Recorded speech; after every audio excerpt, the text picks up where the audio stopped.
There was nothing to be done. Ron called Professor McGonagall a lot of names that greatly annoyed Hermione. Hermione assumed an all for the best expression that made Ron even angrier.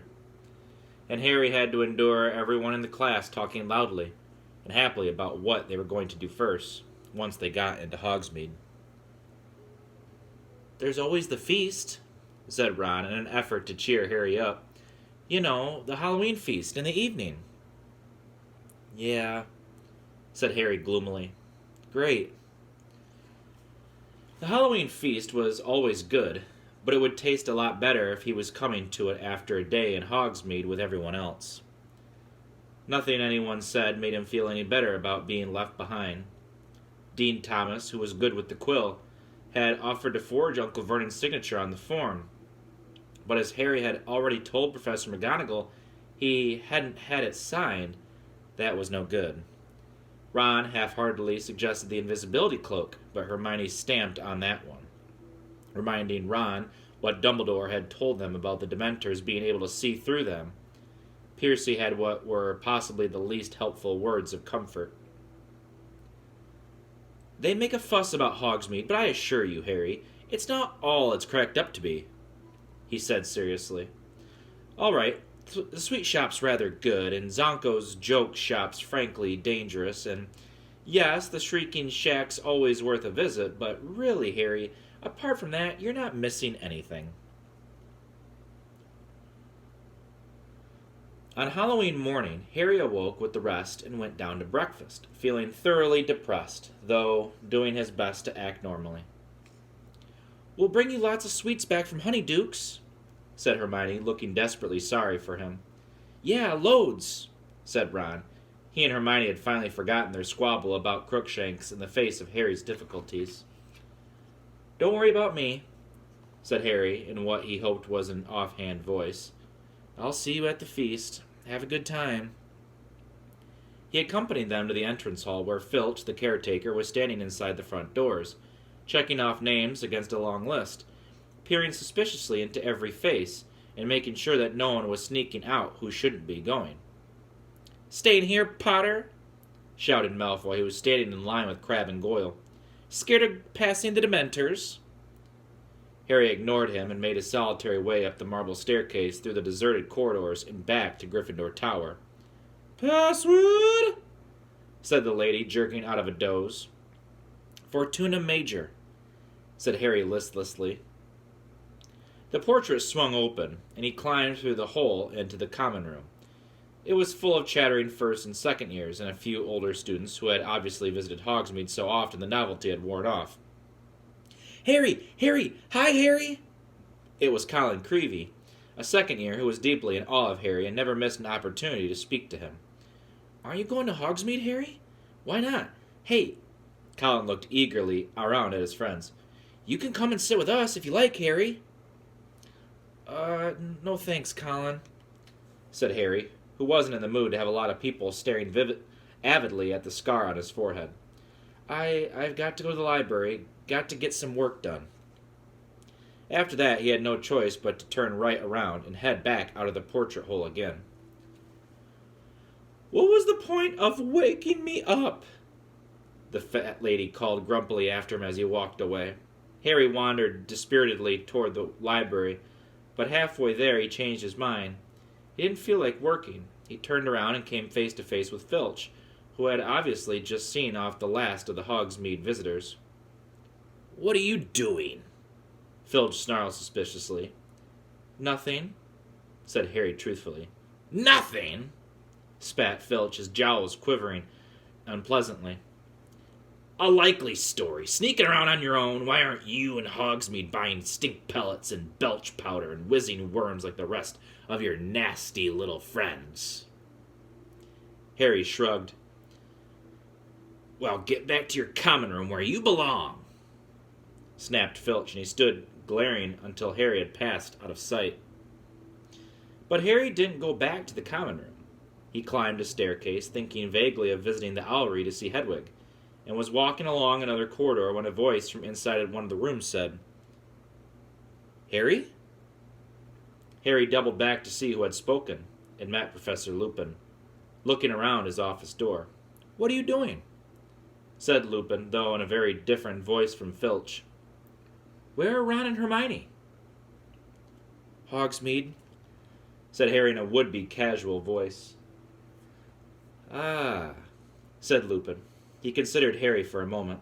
"Why don't you come in? I've just taken delivery of a Grindylow for our next lesson." "A what?"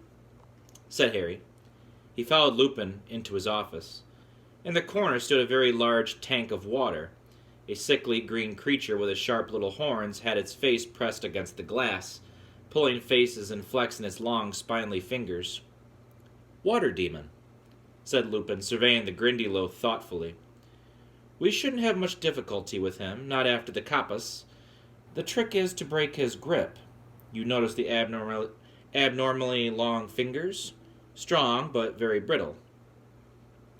The Grindylow bared its green teeth, and then buried itself in a tangle of weeds in a corner. "Cup of tea?" Lupin said, looking around for his kettle. "I was just thinking of making one." "All right," said Harry awkwardly. Lupin tapped the kettle with his wand, and a blast of steam issued suddenly from the spout. "Sit down," said Lupin, taking the lid off a dusty tin. "I've only got tea bags, I'm afraid, but I dare say you've had enough of tea leaves." Harry looked at him. Lupin's eyes were twinkling. "How'd you know about that?" Harry asked. "Professor McGonagall told me," said Lupin, passing Harry a chipped mug of tea. "You're not worried, are you?" "No," said Harry. He thought for a moment of telling Lupin about the dog he'd seen in Magnolia Crescent, but decided not to. He didn't want Lupin to think he was a coward, especially since Lupin already seemed to think he couldn't cope with a boggart. Something of Harry's thoughts seemed to have shown on his face, because Lupin said, "Anything worrying you, Harry?" "No." Harry lied. He drank a bit of tea and watched the Grindylows brandishing a fist at him. "Yes," he said suddenly, putting his tea down on Lupin's desk. "You know that day we fought the boggart?" "Yes," said Lupin slowly. "Why didn't you let me fight it?" said Harry abruptly. Lupin raised his eyebrows. "I would have thought that was obvious, Harry," he said, sounding surprised. Harry, who had expected Lupin to deny that he'd done any such thing, was taken aback. "Why?"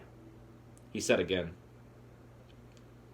"Well," said Lupin, frowning slightly, "I assumed that if the boggart faced you, it would assume the shape of Lord Voldemort." Harry stared. Not only was this the last answer he'd expected, but Lupin had said Voldemort's name. The only person Harry had ever heard say the name aloud, apart from himself, was Professor Dumbledore. "Clearly I was wrong," said Lupin, still frowning at Harry. "But I didn't think it is a good idea for Lord Voldemort to materialize in the staff room. I imagined that people would panic." "I didn't think of Voldemort," said Harry honestly. I remembered those Dementors." "I see," said Lupin thoughtfully. Well, I'm impressed." He smiled slightly at the look of surprise on Harry's face. "That suggests that what you fear most of all is fear. Very wise, Harry." Harry didn't know what to say to that, so he drank some more tea. "So you've been thinking that I didn't believe you capable of fighting the boggart?" said Lupin shrewdly. "Well, yeah," said Harry. He was suddenly feeling a lot happier. "Professor Lupin, you know the Dementors." He was interrupted by a knock on the door. "Come in," said Lupin. The door opened, and in came Snape. He was carrying a goblet, which was smoking faintly, and stopped at the sight of Harry, his black eyes narrowing. "Ah, Severus," said Lupin, smiling. "Thanks very much. Could you leave it here on the desk for me?" Snape set down the smoking goblet, his eyes wandering between Harry and Lupin. "I was just showing Harry my Grindylow," said Lupin pleasantly, pointing at the tank. "Fascinating," said Snape without looking at it. You should drink that directly, Lupin. Yes, yes, I will, said Lupin. I made an entire cauldron full. Snape continued. If you need more. I should probably take some again tomorrow. Thanks very much, Severus. Not at all, said Snape, but there was a look in his eye Harry didn't like. He backed out of the room, unsmiling and watchful. Harry looked curiously at the goblet. Lupin smiled. Professor Snape has very kindly concocted a potion for me, he said. I have never been much of a potion brewer, and this one is particularly complex. He picked up the goblet and sniffed it. Pity sugar makes it useless, he added, taking a sip and shuddering. Why? Harry began. Lupin looked at him and answered the unfinished question. I've been feeling a bit off color, he said. This potion is the only thing that helps. I'm very lucky to be working alongside Professor Snape. There aren't many wizards who are up to making it. Professor Lupin took another sip, and Harry had a crazy urge to knock the goblet out of his hands. Professor Snape's very interested in the dark arts, he blurted out. Really? Said Lupin, looking only mildly interested as he took another gulp of potion. Some people reckon... Harry hesitated, then plunged recklessly on. Some people reckon he'd do anything to get the Defense Against the Dark Arts job. Lupin drained the goblet and pulled a face. Disgusting, he said. Well, Harry, I'd better get back to work. I'll see you at the feast later. Right, said Harry, putting down his empty teacup. The empty goblet was still smoking.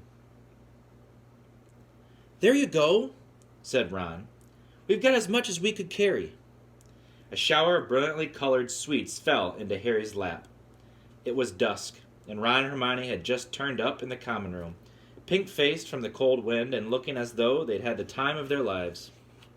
Thanks, said Harry, picking up a packet of tiny black pepper imps. What's Hogsmeade like? Where did you go? By the sound of it, everywhere. Dervish and Bangs, the Wizarding Equipment Shop, Zonko's Joke Shop, into the 3 broomsticks for foaming mugs of hot butterbeer, and many places besides. The post office, Harry. About 200 owls, all sitting on shelves, all color-coded depending on how fast you want your letter to get there. Honeydukes has got a new kind of fudge. They were giving out free samples. There's a bit. Look. We think we saw an ogre? Honestly, they get all sorts at the 3 broomsticks. Wish we could have brought you some butterbeer. Really warms you up. What did you do? Said Hermione, looking anxious. Did you get any work done? No, said Harry. Lupin made me a cup of tea in his office, and then Snape came in. He told them all about the goblet. Ron's mouth fell open. Lupin drank it? He gasped. Is he mad? Hermione checked her watch. We'd better go down, you know. The feast will be starting in 5 minutes. They hurried through the portal into the crowd still discussing Snape. But if he, Hermione dropped her voice, glancing nervously around. If he was trying to poison Lupin, he wouldn't have done it in front of Harry. Yeah, maybe, said Harry as they reached the entrance hall and crossed into the great hall. It had been decorated with hundreds and hundreds of candle-filled pumpkins, a cloud of fluttering live bats, and many flaming orange streamers, which were swimming lazily across the stormy ceiling like brilliant water snakes. The food was delicious. Even Ron and Hermione, who were full to bursting with Honeydukes sweets, managed second helpings of everything. Harry kept glancing at the staff table. Professor Lupin looked cheerful, and as well as he ever did. He was talking animatedly to tiny little Professor Flitwick, like Charm's teacher. Harry moved his eyes along the table to the place where Snape sat. Was he imagining it? Or were Snape's eyes flickering toward Lupin more often than was natural? The feast finished with an entertainment provided by the Hogwarts ghosts. They popped out of the walls and tables to do a bit of formation gliding. Nearly Headless Nick, the Gryffindor ghost, had a great success with a reenactment of his own botched beheading. It had been such a pleasant evening that Harry's good mood couldn't even be spoiled by Malfoy, who shouted through the crowd as they all left the hall. "The Dementors send their love, Potter!" Harry, Ron, and Hermione followed the rest of the Gryffindors along the usual path to Gryffindor Tower, but when they reached the corridor that ended with the portrait of the Fat Lady, they found it jammed with students. "Why isn't anyone going in?" said Ron curiously. Harry peered over the heads in front of him. The portrait seemed to be closed. "Let me through, please," came Percy's voice, and he came bustling importantly through the crowd. "What's the hold up here? You can't all have forgotten the password. Excuse me, I'm head boy." And then a silence fell over the crowd. From the front first, so that a chill seemed to spread down the corridor. They heard Percy say in a suddenly sharp voice, "Somebody get Professor Dumbledore, quick!" People's heads turned. Those at the back were standing on tiptoe. "What's going on?" said Ginny, who had just arrived. A moment later, Professor Dumbledore was there, sweeping toward the portrait. The Gryffindors squeezed together to let him through.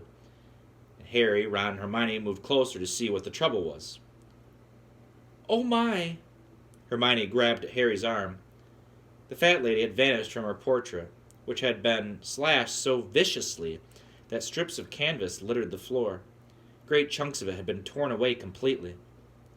Dumbledore took one quick look at the ruined painting and turned, his eyes somber, to see Professor McGonagall, Lupin, and Snape hurrying toward him. "We need to find her," said Dumbledore. "Professor McGonagall, please go to Mr. Filch at once and tell him to search every painting at the castle for the Fat Lady." "You'll be lucky," said a cackling voice. It was Peeves the Poltergeist, bobbing over the crowd and looking delighted, as he always did at the sight of wreckage or worry. "What do you mean, Peeves?" said Dumbledore calmly, and Peeves' grin faded a little. He didn't dare taunt Dumbledore. Instead, he adopted an oily voice that was no better than his cackle. "Ashamed your headship, sir. Doesn't want to be seen. She's a horrible mess. Saw her running through the landscape up on the 4th floor, sir, dodging down the trees. Crying something dreadful," he said happily. "Poor thing," he added unconvincingly. "Did she say who did it?" said Dumbledore quietly. "Oh, yes, Professor Head," said Peeves, with the air of one cradling a large bombshell in his arms. "He got very angry when she wouldn't let him in, you see." Peeves flipped over and grinned at Dumbledore from between his own legs. "Nasty temper he's got, that Sirius Black."